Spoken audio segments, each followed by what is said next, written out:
morning to our respected coordinators, teachers, brothers, sisters, and my dear friends.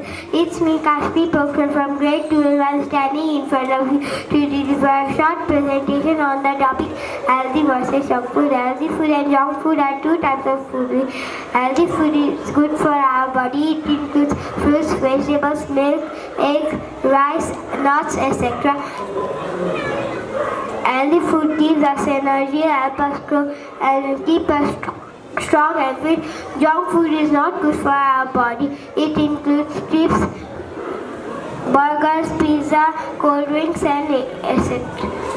And etc.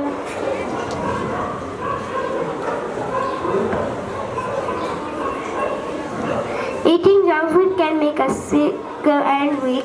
We should eat more healthy food and less junk food. Thank you.